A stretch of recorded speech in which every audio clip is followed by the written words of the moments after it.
আজকে আবারও আমরা বেঙ্গল টু ইংলিশ ট্রান্সলেশন শিখব। প্রথম ট্রান্সলেশনটা কী রয়েছে? Fidel Castro.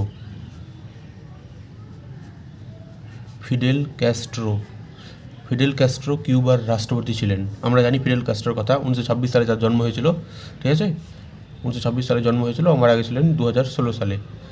একজন কিউবার কী ছিলেন? রাষ্ট্রপতি ছিলেন। তার আগে বলে রাখি, তিনি প্রধানমন্ত্রী হয়েছিলেন। একজন রেভলিউশনারি ছিলেন, হ্যাঁ, বিপ্লবী ছিলেন ফিদেল কাস্ট্রো। যারা কমিউনিস্ট তারা তাকে অত্যন্ত শ্রদ্ধা করে। তো ফিদেল কাস্ট্রো রাষ্ট্রপতি ছিলেন কিউবার। কিউবা একটি দেশের নাম। ফিদেল কাস্ট্রো ওয়াজ দ্য রাষ্ট্রপতি ইংরেজি প্রেসিডেন্ট। এগুলাতে কিন্তু বেঙ্গল ইংলিশে তোমাদেরকে কিন্তু শব্দার্থগুলো, ওয়ার্ড মিনিংগুলো কিন্তু এভাবে শিখতে হবে, হ্যাঁ। ফিদেল কাস্ট্রো ওয়াজ মানে ছিলেন, এখানে পাস্ট টেন্সে বলেছে ওয়াজ হলো। যদি বর্তমানে হতো তাহলে কিন্তু ইজ হতো। তাহলে Fidel Castro was the president কার? কিউবার। কিউবা একটি দেশের নাম। অফ কিউবার, স্পেলিং কি? কিউবা, CUBA, কিউবা, ঠিক আছে? এটা তাহলে এইভাবে কিন্তু আমাদেরকে সাজিয়ে গুছিয়ে কিন্তু করতে হবে, আলটিমেট কথা, হ্যাঁ। তাহলে তারপরে দেখো কি রয়েছে, ভারতের জনসংখ্যার কথা বলা হয়েছে, হ্যাঁ। ভারতের জনসংখ্যা কথা বলা হয়েছে কত? 145 কোটি, ঠিক আছে? তো দেখো 145 কোটি, ভারতের জনসংখ্যা। তাহলে ভারতের জনসংখ্যা, তাহলে দ্য পপুলেশন মানে জনতা, হ্যাঁ, পপুলেশন মানে জনসংখ্যা। দ্য পপুলেশন অফ ইন্ডিয়া, ভারতের জনসংখ্যা কত বলা হয়েছে? 145 কোটি। মানে এখন বর্তমানে কথা বলছি, 2025 সালে, ঠিক আছে? 2021 সালে বা 23 সালে একটু কম ছিল, 141-এর মতো ছিল। পপুলেশন অফ ইন্ডিয়া ইজ 145 কোটি। 145, ঠিক আছে? 145 কোটি মানে ক্রোর্স, CRORES, ঠিক আছে? এইভাবে কিন্তু করতে হবে। আমাদেরকে মনে রাখতে হবে যে 40-তে কিন্তু FORTY নয় কিন্তু, ঠিক আছে? আমরা এটাকে সংক্ষেপে কিন্তু বলতে পারতাম 145 ক্রোর্স, ঠিক আছে? এটাকে কুইজের জন্য বলে রাখি, ভারত হচ্ছে বর্তমানে সবচাইতে বেশি জনসংখ্যার দেশ। সবচাইতে জনসংখ্যা বহুল দেশের নাম ভারত। এরপরে আছে চীন। আগে কিন্তু চীন কিন্তু অনেক বছর ছিল এগিয়ে, কিন্তু চীনকে এখন টপকে গেছে ভারত, ঠিক আছে? জন্ম নিয়ন্ত্রণের কারণে হয়তো চীন অনেক তার জনসংখ্যাটা নিয়ন্ত্রণ করেছে বেশি ভারতের তুলনায়। তাহলে চীনে কত জনসংখ্যা? প্রায় 141 কোটির কাছাকাছি, ঠিক আছে? কোথায়? চীনে, চাইনাতে। এটা ইন্ডিয়াতে 145 কোটি। তারপরে দেখো বাংলাদেশের জনসংখ্যা 17 কোটির বেশি। তাহলে 17 কোটির বেশি কীভাবে করবে? তাহলে একইভাবে জনসংখ্যা, দ্য পপুলেশন অফ, ঠিক আছে? দ্য পপুলেশন অফ বাংলাদেশ, ঠিক আছে? দেশের নাম বলে বড় হাতে হবে, বাংলাদেশ। বর্তমানে কথা ইজ 17 কোটির বেশি, মানে মোর দেন, তাই তো?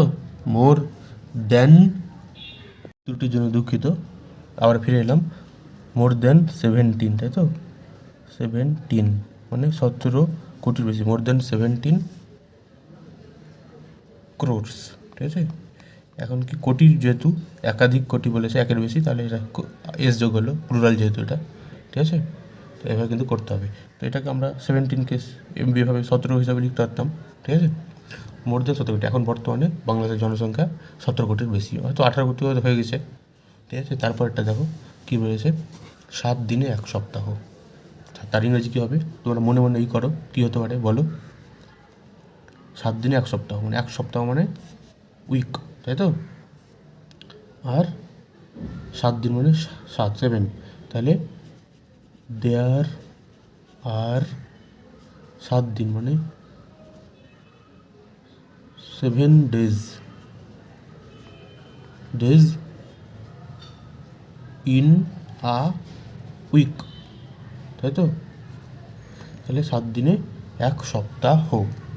তাহলে 7 দিনে, তাহলে এখানে কি আমরা দেয়ারটা ব্যবহার করলাম, ঠিক আছে? এখানে কোনো কী ছিল না, অবজেক্ট ছিল না। 1 সপ্তাহ 7 দিনে 1 অবজেক্ট হিসাবে আমরা দেয়ারটা ব্যবহার করলাম, ঠিক আছে? এভাবে কিন্তু আমরা অনেক সময় ইট দিয়ে ব্যবহার করি, ঠিক আছে?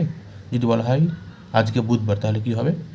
ইট ইজ ওয়েডনেসডে টুডে, ঠিক আছে?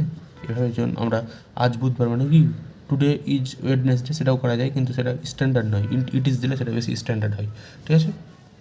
তারপরটা দেখো, এখানে কি বলেছে, সূর্য 27 দিনে নিজ অক্ষের চারিদিকে ঘোরে, তাই তো। তাহলে কি করতে হবে, সূর্য 27 দিনে নিজ অক্ষের চারিদিকে ঘোরে, মানে কি হচ্ছে এটা, সূর্য মানে দা সান, সূর্য একটি, তাহলে দা সান হলো কি হয়, ঘোরে মানে রোটেটস, যেহেতু সূর্য একটি, ঠিক আছে, তাই তারপরে কি হলো, রোটেটস হয়ে গেল, এস বা এস যোগ হয়, তো এখানে এস যোগ হলো, ঠিক আছে, ঘোরা মানে রোটেট। এখানে যদি সূর্য এবং চাঁদ চন্দ্র ঘোরে তাহলে the sun and moon rotate, তখন কিন্তু এস বাই এস যোগ হবে না, দ্য সান রোটেটস নিজ অক্ষের চারিদিকে, মানে কি রোটেটস নিজ চারিদিকে,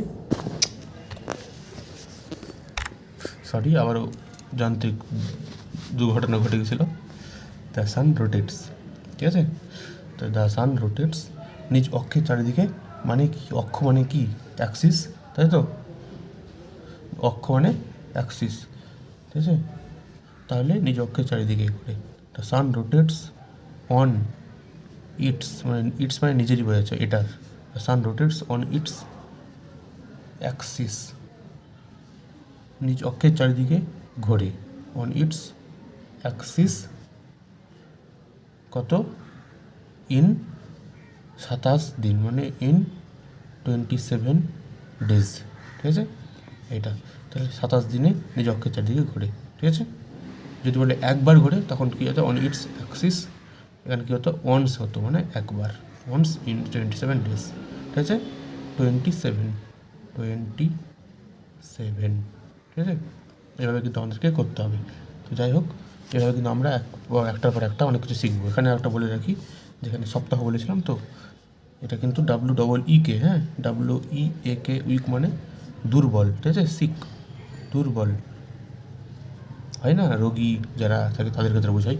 তো এইভাবে কিন্তু আমাদেরকে বুঝে বুঝে একটা পর একটা কিন্তু বেঙ্গলি টু ইংলিশ ট্রান্সলেশন শিখতে হবে, ঠিক আছে। আজকে আমরা 5টি ট্রান্সলেশন শিখলাম।